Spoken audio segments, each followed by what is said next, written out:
Hello and welcome back to my channel. In this video, we're going to be talking about the full moon in Capricorn happening on June 24th, 2021. And first, we're going to be looking at, the general chart, and then we're going to look at the houses for a little bit more insight. But first things first, full moons illuminate certain themes of life at that moment and during that transit, those next several weeks. So what will be highlighted for these next several weeks is the themes of Capricorn. And what this is about is it's about our public image, public presentation, our career, our status, our image. And part of this image is, the career that we do and also the public projects that we pursue. Because the moon is about projects, and when it's in Capricorn, this is about the public and things that we put out to the public. The moon is in sextile to Jupiter, so what we will be reflecting upon during this time is our beliefs and how they are conveyed through our image, or how they have been conveyed and how they play out through our public persona. Jupiter is retrograde, so we may be backtracking on certain beliefs or conclusions that we had came to in the past. And then we have Jupiter trine to the sun. So what this is about is it's about ease of expression.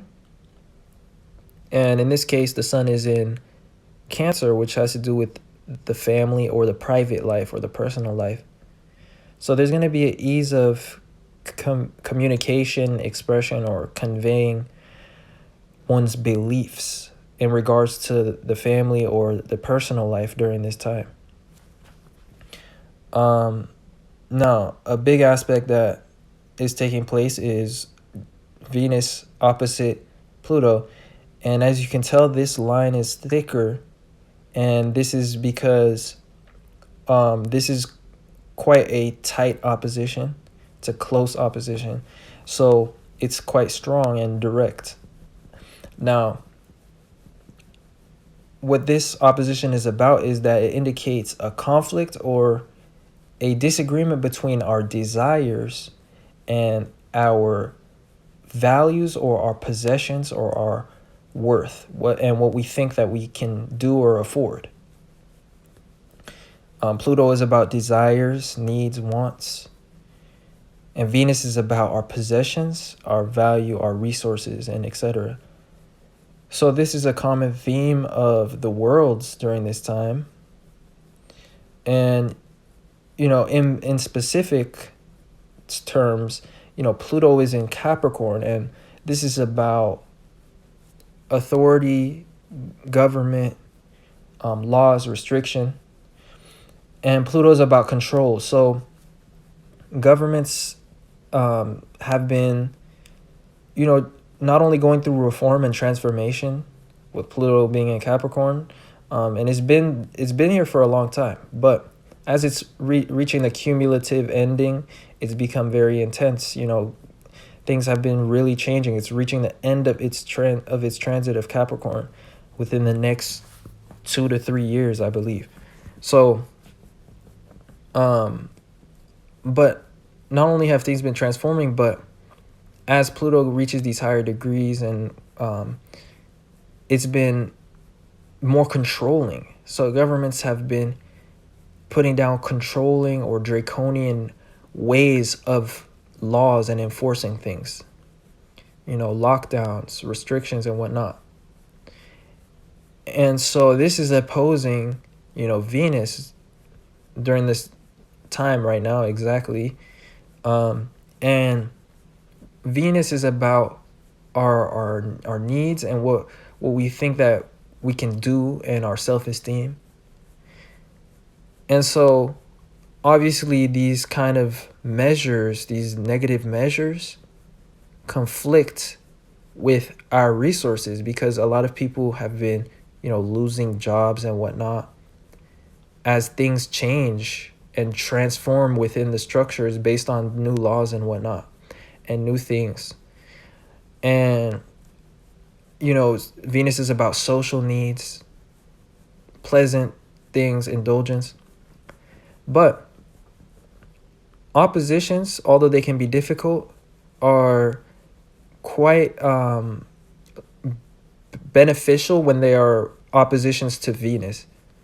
They have a positive outcome because Venus loves being in oppositions. It loves compromising. Venus rules the 7th house.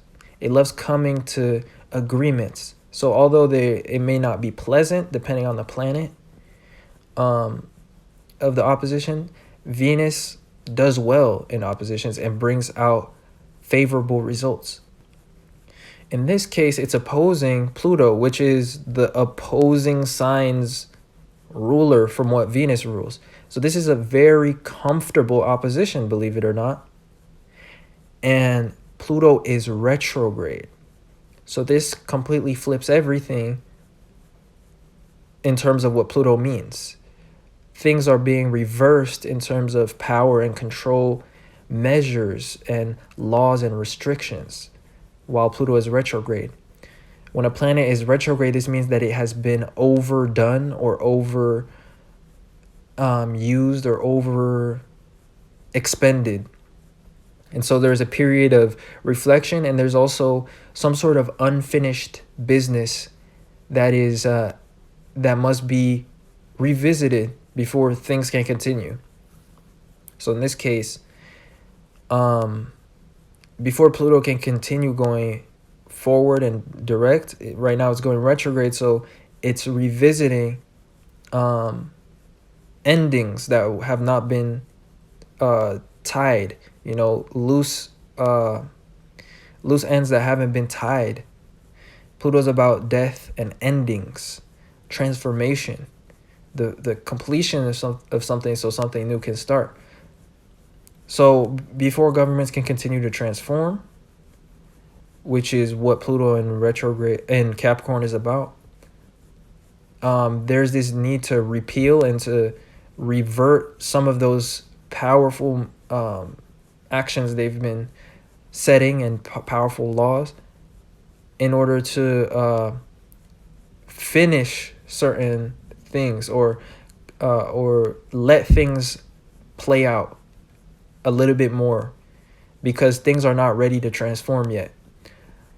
And so these powerful laws have been reverted as of recently because Pluto has recently, you know, went retrograde, and we've been seeing things opening back up, and it almost feels like the way things were before.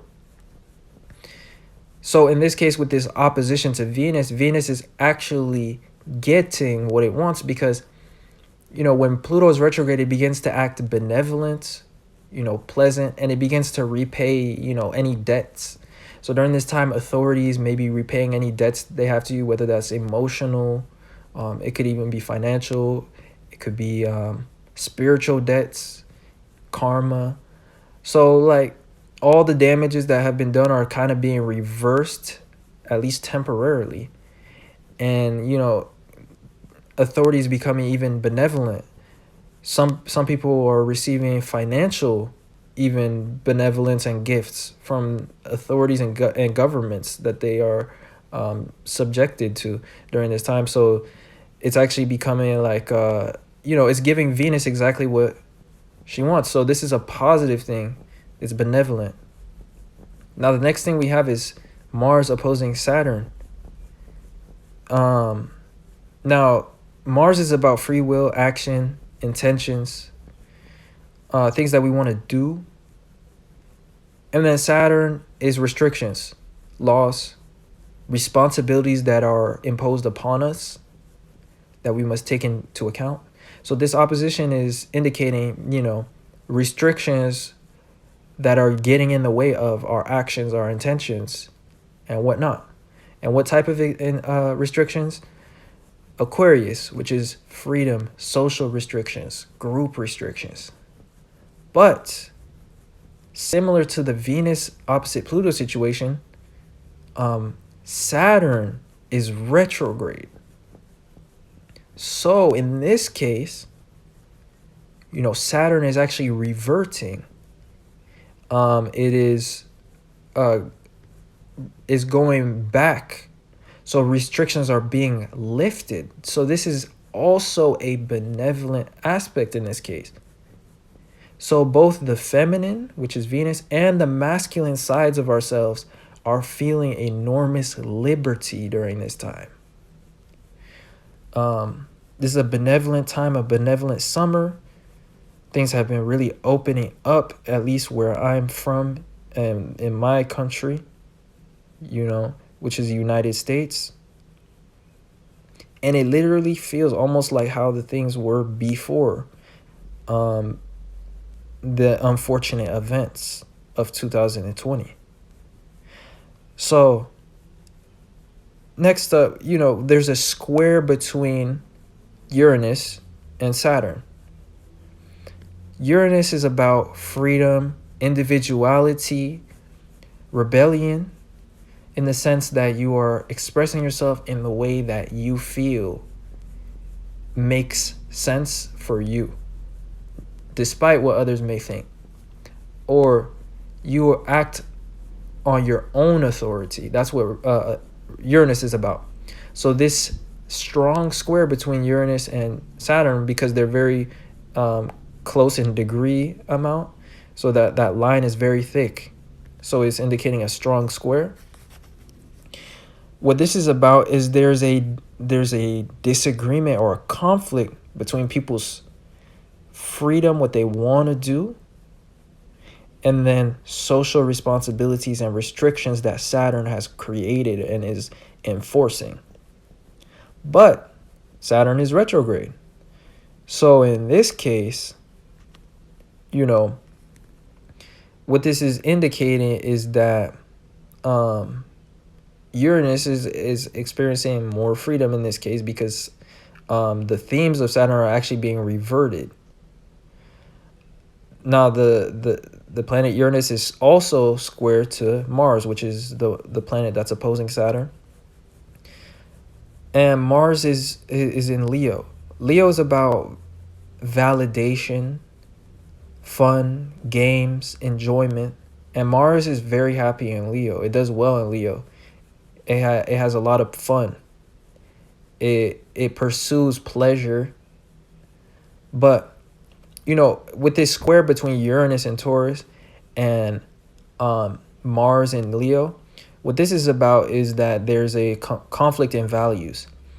On one end, during this time, we will feel called to be benevolent, pleasant, and to give people what they want to see. Show people what they want to see, what they want to hear, and just have fun and be and act in a way that will get us validation. But that is in conflict with Uranus, which is our individuality and our values, because it's in Taurus. So while we will be wanting to just relax and have just be positive and have fun, there's also still this side of us that has a desire to rebel and to do things differently, or to act in accordance to very specific beliefs or logical conclusions that we've made. And so there's this small conflict between whether to act in a way that people want to see and how people will just get along with us, or be stubborn and stick to our own individuality and freedom, and express things that are unconventional or may rub people the wrong way. So that's what that square is about, between Uranus and Mars. Anyways, hopefully that was interesting, entertaining, helpful. And other than that, please like, share, subscribe if you enjoyed. Check out my Patreon, where I create in-depth content about other astrology topics than just transits. So I talk about what retrograde planets mean and things of that nature in a recent video that I made. I talk about houses. So I covered the 8th house, and this is something that I've been covering a lot lately on my Patreon. and you get a free natal chart question answered, or a natal chart, reading upon subscription. So you can ask me a question and I'll do your question, or I'll take a look at your chart and give a brief rundown of your alignments. So definitely check that out. And yeah, so anyways, I appreciate you guys watching, and other than that, I will see you guys in another video. Peace.